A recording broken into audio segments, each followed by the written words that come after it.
So you're still sitting there.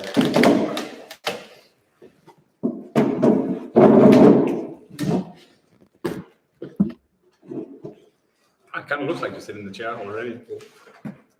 What? Kind of looks like you're sitting in the chair. Ah.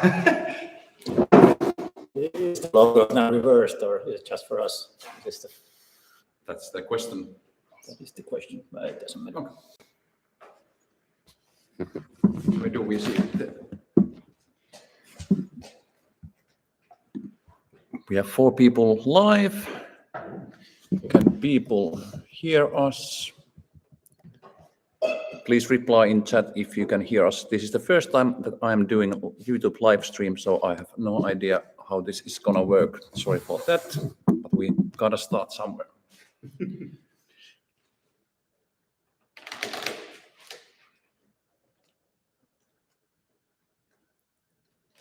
And that's the chat on the right. Yes, there should be coming messages if anyone has any questions or wants to comment. Hello, hello, we are now live. You 4 people over there. Please comment if you are live and are hearing our voice.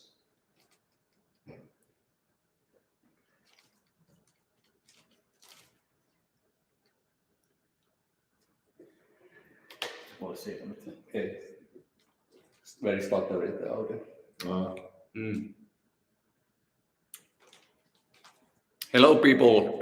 Can you hear us? Please reply in the chat because we don't have no way of telling how well the mic captures our voice. We're getting thumbs up from the tech department over there.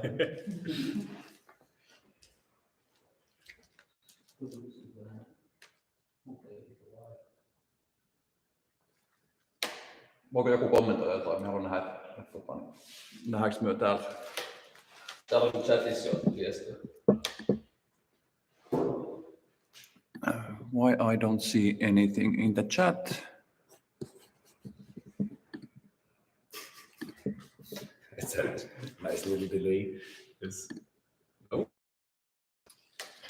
All right, people. Welcome to the first official Q&A/AMA with the original founders of Autogun Heroes and the original creators of Autogun Heroes, Bo and Thomas. Welcome. Thank you. Thank you. Thank you, Jukka. Nice to be here. So let's get things started. And maybe just for the introduction, can you tell a little bit about yourself? What's your background? How did you came about creating the Autogun Heroes, and how did you end up in game industry? Sure. You want to go first? Yeah, sure. So I studied animation at an animation school in Denmark, and I was playing a lot of video games as a kid. So I always had that angle on it that I wanted to get into video games. And I was doing after school. I did some animation work, like animated short films and stuff like that. And then I did some freelance work for the video game industry. So I was basically working as a 3D artist. And then at some point, I got a job as an art director at a mobile games company called Funday Factory. It used to be called Funday Factory, where after a year or so, Thomas also joined. So that's where we met each other. And I was there until 2018 when I stopped again to pursue some of my old ideas of animated short films, which I did for a while before then sort of getting pulled into the video game industry once again, which was good fun. And then I think I was trying to figure out what kind of work I really wanted to do, because I really like being independent. Yeah. But I was also getting a little tired of the freelance stuff, because it tends to be you're in it for a while and then you're out and you never see the project again and you don't really know what's happening. Yeah. And it's a bit like being a skipping stone. You just jump on the surface of the water, but you never really get to go deep in anything. Yeah, you don't have the ownership. Yeah, exactly. Like it's someone, it's nice because you get to really exercise your craft, but you never really get to be the deciding factor in anything. You mostly come into, put out fires perhaps, or build like a very particular part of a project. And then I think I was also because I was doing it on my own at the time, which for a while, that was really sweet. I really liked having all that creative control and so on. But it's just so at some point it gets stale because you never have anyone to compare with, and every time the going gets tough, it's just you to go through it, and it was starting to wear me down a little bit. So I was trying to influence Thomas a little bit that he should. Don't tell. I guess we are live, so but you know, we were talking. We were good friends at the time, and we were traveling together and so on. So it's at some point, you know, COVID came, and that made many people, you know, they gave them the sort of the breathing room to reevaluate their lives, and I think Thomas perhaps was one of those people. So he stopped at his old job and came to me and said he was ready to do something. Yeah. And he had an idea. It sounded like a good idea. Honestly, we didn't about it. It was just like, yeah, it sounds like a let's do some fun action video game and take it from there. And then that was my sort of abbreviated past to get up there. I think it makes sense if you chat. Yeah. Before we continue with that story. I can. And as Bo, I started really young, I guess. I think I made my first game in 6th grade. Nice. Yeah, but it's probably also, you should probably see it, so it's not that nice. But yeah, and then I did some modding back in the day, and then and I started university and I learned to proper program, and then and then I have worked in the games industry ever since. And and as Bo said, then when COVID, the feeling he had is that I really missed because I was part of a very big project, and it was like a lot of really great people, but it was like there was not, you know, you didn't have that much creative freedom. Yeah, I really missed that. So I thought that now COVID came, and then, you know, you were isolated from your good colleagues, and I was thinking, okay, maybe it's time now to start something yourself, because it seems like you get a lot of time alone, so that might be a good idea to spend that time on productive. Yeah. And then and then I was talking with Bo, and then we were like, we pitched originally the idea to Fun Day Games, where we then started a collaboration with them. And it was super nice because we had a nice little, you know, the classical basement where we make video games. And then we were sitting there, and it was super nice. And then you guys came in. Yeah, I might be jumping ahead a little in the. No problem. Yeah, and then we had Leo.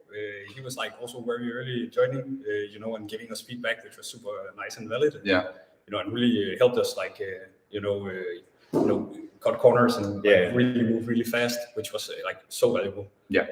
And then I guess the rest is history, and now we're here. So a little surreal. Yeah, thank you. Just let's pause for a minute. I'll get my mobile phone because I cannot see the questions.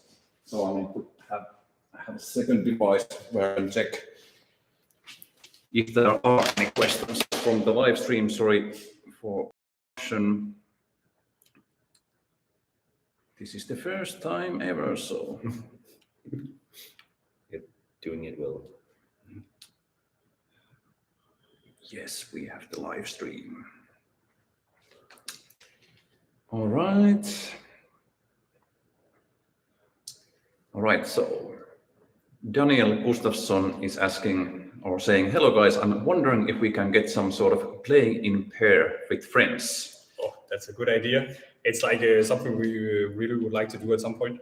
And it's one of those things where it's we need to have you know, the tech to do it. So we will need quite some time to do it. But it's something we would also love to do. And it's like we are talking about maybe ways we can do like local, you know, multiplayer, stuff like that. And of course, that would be awesome. I shouldn't. I sometimes I get a little bit excited about ideas like this. So I should probably be careful about what I promise. But it's definitely something we want to start experimenting with. Yeah. So, but again, we cannot give any promises. But it's definitely something that would be so really fun. Yeah. To you know, go blasting through the levels with your friends. Yeah. Mm-hmm. And just for players, I'm not sure how many of you are familiar with the game development, but I think we discussed yesterday in the office when we had a meeting about the roadmap and the future of the game and what we want to do, and it's always like this constant struggle between like there's so many things that you could do and you want to do, but then like, in the other hand you have to be run. The game has to make some money so we can still keep going and developing the game. So it's a fine balance. priority number one. Yeah, exactly. And it's always like that trade-off, because if we do multiplayer, then it's like we have to do something else. Yeah, And it's like, and the question is like, what is actually best for the game, you know? And yeah, so, but it's definitely one of those ideas that we really want to do at some point. yeah. All right, and then Truster, hey Truster, it's one of our loyal players and fans. Animation in this game is really good. What about bosses that is more like heroes with nice and fun animations? Hey Thruster, by the way, I've seen a lot of your YouTube videos, so it's it's really nice the way you play the game. But yeah, it's having a pass on improving the bosses has been on a very dear list of ours for quite a while. It's been pushed behind because of there's just been all this tech that we needed to build up to make sure that the game was stable when it reached a certain scale and so on. Sometimes you also have to not do all the most juicy things just to get all the foundation to work. But it is it would be really nice because we're old enough to having actually been in those at the arcade machines back in the grill bars and the bowling alleys, and there is something about those classic video game bosses that are kind of it's like a mythology all on its own, and I feel like we would really like to lean more heavily into that, because I feel like that's the kind of the reward that I feel like the player really deserves, is that that beautifully, meticulously choreographed boss battle. And as of course, like I don't want to be Peter Molyneux and start promising things on a live audience that we then have to have my producer scream at me afterwards, but it is definitely something that we hope to improve. And I think it's actually funny because in the very early days, the very first boss fight we had back when the game was a very different thing than it is today, was actually based around the same kind of locomotion that the player character was doing, and it was rough around the edges, and eventually we decided that it was better to go for something that had a little more cohesive feeling with the rest of the enemy lineup. But we have actually just this week we were talking about that boss fight still had something to it, and so it's nice to hear that there are other people who loyal fans out there who feel the same. That's a good argument we can use against our producer. But it's like I think here, like on the short term, there's gonna happen something with the bosses, and then like midterm, there's definitely plans that we're gonna do a boss pass at some point. Again, for sure. And again, it's like everything is like when you are running a live game, a lot of stuff comes and you need to adapt your schedule and stuff like that. But it's definitely something the team really want to do, and it's something that we have in upcoming soon. So that's definitely gonna happen stuff with that soon. Cool. All right, and then the Truster said that the line is breaking, stream is breaking up a bit for me. Do we have anyone else? Is everything working correctly? I'm slowly sharing my connection with my phone, which is 5G, so it should be enough, but let me know if the line is breaking up. Well, actually, I have a question. I think I actually never talked about this, but what was the inspiration for the game? Like, did you have some like a reference games or inspiration games that like you played maybe as a child or recently, and you wanted to do a better game? Yeah, definitely. It's like we are both huge fans of Metal Slug, and we have played a lot of Contra, and we played Mega Man games, and it's a lot of this stuff. But we also like to take in stuff from other genres too. So we really like games where you feel like a lot of the kinetic things where you really. So that like we have taken great inspiration from these games, I think.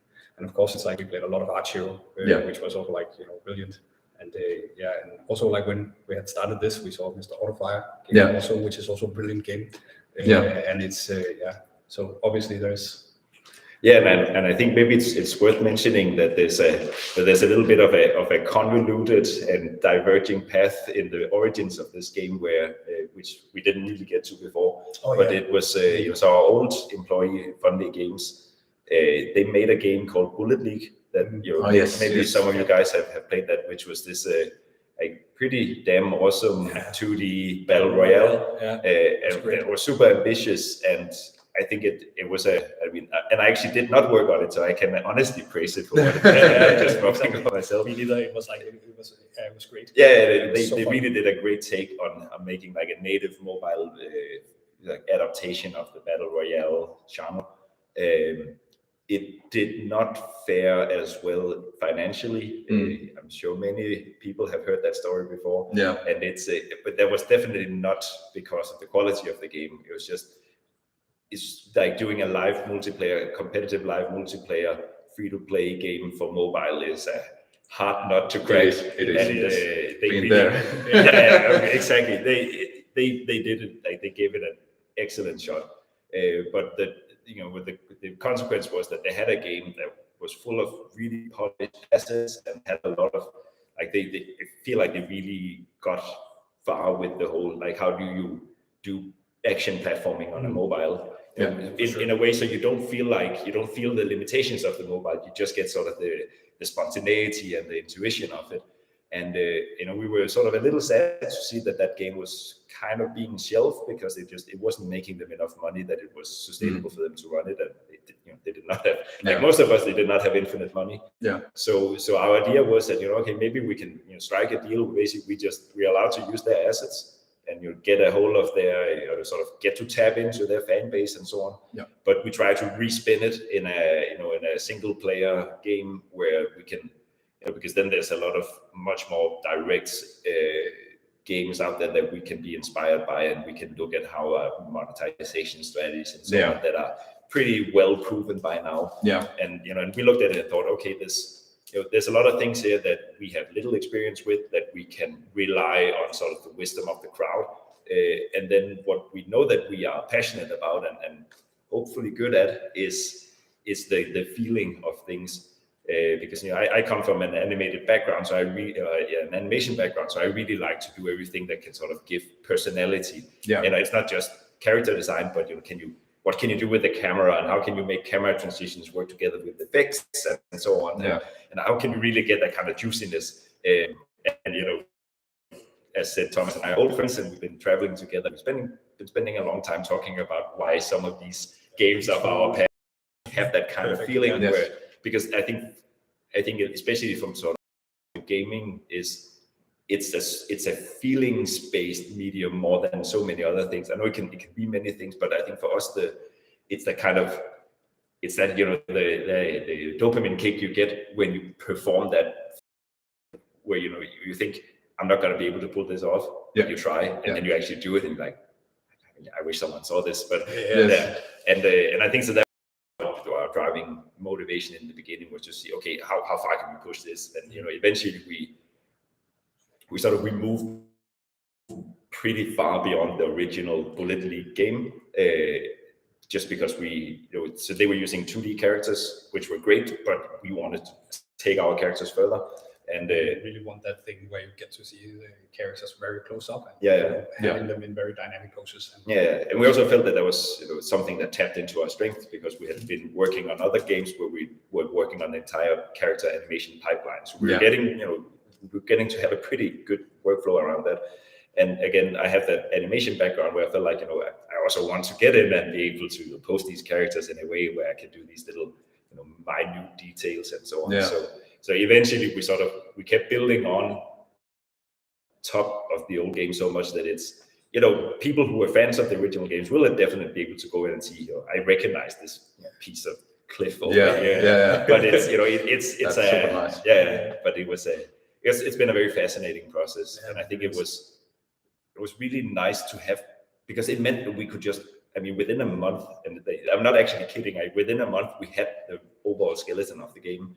And it was super rough, obviously. But just the fact that we had these, we basically had a box of Legos, and we could start building with them. And then we were like, okay, now everything is sort of equally good or bad, or however you want to phrase it. But now we can replace this piece, replace that piece, and polish this piece. And then we just did that over and over and over. And at some point we're like, this is starting to feel like something. And it's very well made, like all of the small details that usually like, and the fact is in the mobile free to play is usually like like the game is either super good, like if we talk about like in financial success, like the game has to be either super good or then it doesn't like really have chances. So, and when I remember when I saw Christian and sorry now I'm blanking with the name, Christian, the bald guy, the producer of the Fun Day Factory. The bald guy. Yeah, I think he was bald. Yeah. I don't remember. Anyways, but it was CDC last in 2000. Maybe it was Emil. Yeah, Emil. Yes. Oh, yeah, yes. of course. Yeah, the improved version of me. A little taller and Taller, more handsome. Yeah. That's Emil. Emil, if you're listening, then we miss you, buddy. Yeah. But when I met them, they showed the game in GDC in 2022, and I was like I was instantly so like, we need to get this game, we need to test it, and the guys, they were like basically pitching the game, looking for a partnership. Mm-hmm. And then I said to our CEO Jussi that, hey, check this out, we need to meet these guys and play with the demo, and he also liked it very much. And then we, you know, the rest is history, but super well done, all that small details. We have a question from Thruster. Can you do some more fun stuff with the star upgrades for the heroes? It is only 5 stars to get, but rewards is just a bit. Health and attack would be nice with some special gear or a new fun ability. Oh yes, that's it's like he's reading our design documents. It's good job, Thruster. We have and that's I think we are like still kicking around because we really want to do something more with it. And it's we have some there are some ideas which we probably can't talk about now, but we have interesting things coming with that down the line. Yeah. So that's going to be super cool, I hope. Yeah. So we're really looking forward to get that out there. So. Then we have a question from Daniel Rothoff. How will you go about reaching out to the masses and getting as many players as possible? Maybe this is for me. Well, obviously, our number one focus for the first few months is the performance marketing, so paid UA campaigns on different kind of platforms, and we already have really good results without going into details, but it's looking really good, and but we are going to keep growing the game profitably, which also means that we cannot pour like millions of euros into the UA and start growing, because that's not good business. We need to be like a methodological and go step by step to reach the masses. But then we have also a lot of different ideas. One idea has been that we might have a possibility, or at least we try to make a collaboration with 90s action heroes, like these names like Arnold Schwarzenegger could be an awesome fit for the brand. And then Dolph Lundgren. Yeah, Rolf Lundgren. That's another, like all of these like a 90s action heroes, because we also know that our main target audience is basically usually it's men between 35 to 44 years old. So exactly our age group. So and there's like when you have a clear target audience, it's very much easier to also make the marketing strategy for the game. Then from Antonia Kalgren, an idea to the game. What about to have some kind of weekly tournament where you are supposed to stay alive as long as possible? All competitors will have the same ability of skills. That's a good idea. It's ours now. But we one thing we have been playing around with is some version that is either endless or where we try to shake up this kind of more linear progression that we have in the worlds now. So I think it's actually an interesting idea to make these kind of where the baseline is always the same. Because then it becomes a little bit more just raw skill. I think that would be probably more for a core audience that would engage with that. Exactly. But it is. I hope also without spoiling too much, we are also planning leaderboards, and a lot of these social features will be coming here down the line. Yeah. So a lot of stuff like this is gonna happen, and again, I shouldn't probably spoil too much of what is coming. But there'll definitely come stuff like this. It's sounds good. Random Light is asking, are there any existing ideas already regarding the progression of an end game? Will the game continue to receive a new world as long as it is being developed, or what's the idea? There are many ideas, clearly. And that's also probably one of those things that, because we are actively doing stuff where there are like more alternate ways to play the game when you reach the end. Yeah. And it's again, I don't know how much in details we can go with this, but there's definitely a lot of stuff that comes that will, give a lot more variance to the game. Yeah, I think that's important. Like to have, exactly. like a different kind of different kind of strategies and Exactly. Yeah. And that is something we are, as I would say, as we speak. Obviously, we're not working on it as we speak, but there are people working on it. Yeah. Where we are trying to take build these strong systems that will allow us to do some really interesting combinations and potentially limitations on certain parts of the game. So we're hoping to try to sort of explore the core mechanics to a much greater extent than we're doing right now. Yeah. But I think yes, we will continue to add the traditional worlds in the main campaign progression, because I feel like that's sort of the narrative progression of the game. But there's our game designer, every once in a while he'll just sit and just play around with the level editor and some of the tools, and then he'll come over and show us this thing where he broken half the systems and there's null res warnings and stuff like that, but he still managed to build this little prototype of something. Nice. This is a very sweet idea based on top of things. So yeah, we're very much hoping to keep exploring, because I feel like the interaction is solid enough that we can take it quite many places and still have a game that feels fun and sort of intuitive. Yeah. I have a question actually about the levels and the elements in the levels, because now with the latest, not with the latest, because it was a hot fix. We had a new worlds where we had like the jump pad kind of thing, and then we had spikes. Is there any plans of adding? Because I think there's a lot of room for like a different kind of gameplay with the different kind of level elements that are either interactive or dynamic. We really want to do a lot of that stuff, because we really want to do so you have these enemy flamethrowers in the world where it fires fire out at certain times, but we really also want to build it so it's like super dynamic, so you can do it. So for example, if you have a weapon that knocks back the enemy, then you can knock back those into the fire and set them on fire. Nice. That's really the stuff we really would like to do. And we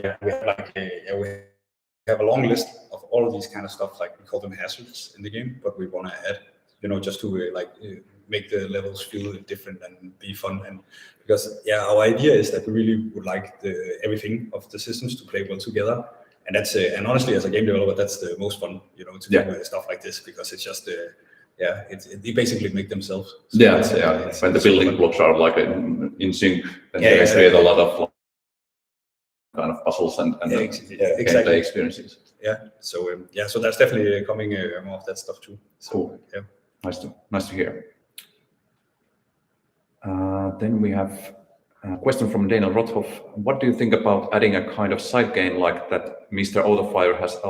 Alternatively, lucky wheel you can spin and get special armor, extra lives, and the likes for like coins or gems. That's a super good idea. It's definitely like stuff like that. And we love mini games and all games. So it's we definitely want to add those down the line. I think that might also be coming. Yeah, I know you've been talking about this match 2 kind of thing where you'll be able to. So there's so many of these fun little things. So that we're definitely welcoming. Endless backlog of ideas. It's just several thousand years of human play history we can tap into. So I think we'll find ideas. Yes. Yeah. So that's also one thing I'm looking forward to do on that stuff. I remember there's a little bit of tangential things, but you've been talking about this idea that sometimes you'll be able to get to these rooms where you get split paths. Where you can, there's maybe there's like a treasure path that's a little more high risk, but you also get rewards for it. Yeah, exactly. Probably spoiling many things right now, but these ideas, we don't know if they will actually, like, which one will actually end up implementing. But exactly. And also related to that is like we also talked about having so we also have like secrets. So like hidden treasure you can find around and stuff like that. That will also be super cool. Those would be. So, but it's like a lot of stuff to do. I mean, it's an old game genre. It's existed since the 80s. So there's quite a lot of quite a backlog of things that we feel like we need to also have this. So we are true homage to the old games. That list is just 1,000 items long. Hello, Omar. Omarov is our previous data analyst. Oh, hey, Omar. We miss you, buddy. Yes, we do. No other questions still from the chat, and unfortunately we have to soon end because we are currently in strong first in Finland. We have a company-wide Q2 party here where we bring all of our employees together in one physical place so we can have some fun and get to know each other better and those kind of things. So we'll have to soon continue our evening. But I have a question, my favorite, and I know it's a big ask, but any ideas because in the game there's an awesome level editor, which unfortunately is not available yet for the players, but it's inside the Unity editor and it's really fun. Any thoughts about getting that to the players? That's actually a really good idea. Because it's like one of the games that's like obviously is like which every platform game is some way inspired by another is Super Mario. It's like it's really amazing, like Super Mario Maker, and I think it would be amazing to have a game mode where you can just go and create levels and then share them with your friends. It's something we would love to make, and it's like one of these things like multiplayer. It's like when should we prioritize it? But that would be so fun to do because it's like as we scale up with you guys, and in the beginning it was just Bo and me making the levels. And it's been so interesting, and we have Søren, our designer, and Simon currently making levels, and it's just it's amazing to see how people use these systems, like so much creativity and so much like ways to do levels you never thought about. And so and giving that to the hands of the players and just see what they can come up with, that would be amazing to see. I think that would be crazy. It would be. Maybe before we wrap up, we soon have to go, but I had a question that I just slipped from my mind. Let me think. Oh, guys, we have some other people here. Do you have any questions that you want to ask? It doesn't seem like I had something that I want to ask.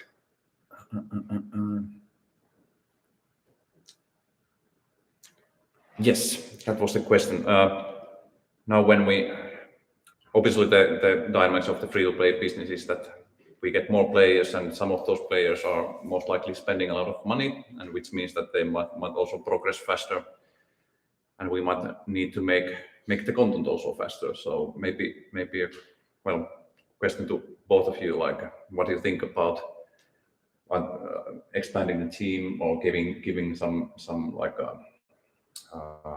responsibility or freedom for some other animators or graphic artists that we can speed up the production of the new worlds or something like those. Any thoughts about those? We're super open for it because it's like already like scaling up and getting new people on the team. Like that's been like the best gift, right? It's just so amazing because it's like when you bring new people to the project, it's just a completely different perspective you get. And people, they also see it with fresh eyes because like we have been there in the beginning since the trenches. So sometimes it's like when you get a fresh of things, you're kind of like, and realize that it's like, I actually see it when you now tell me that, maybe this is a really bad idea.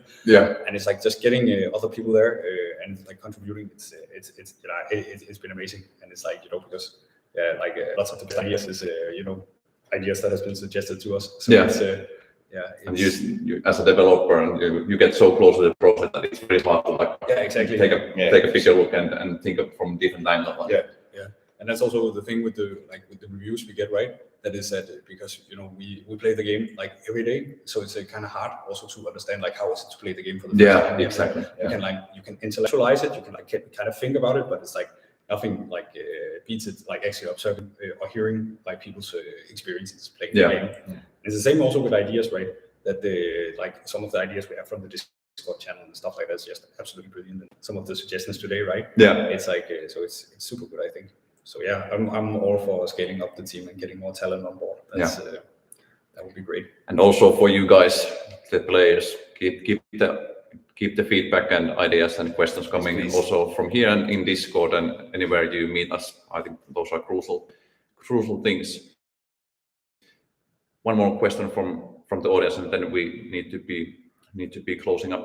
Tom is asking or saying, love the game, some ideas and concerns. A battle pass would be awesome with gun skins or hero skins, more revives, ways to earn them or purchase, and new guns. Did someone leak the design document? Because this is, I think Tom. I think we got you covered. Not spoiling anything, of course. Yeah, Just definitely. Yes. Those all have been in the talks. Yes. definitely. All right. Hey, thank you all for joining. I know this was a short one, but we do have to continue the evening and get back to with the other team members here in the Stromfors mill. But thanks for joining. Hopefully we can get to do this at some point down the line. Well, I'm sure we do. But in July, most are away. We are enjoying our summer holidays, and most likely autumn, August, September time would be maybe a possibility to do a live stream again. For sure. This was very fun. Yeah. Thank you. All right. See you guys. Bye, everyone. Bye bye.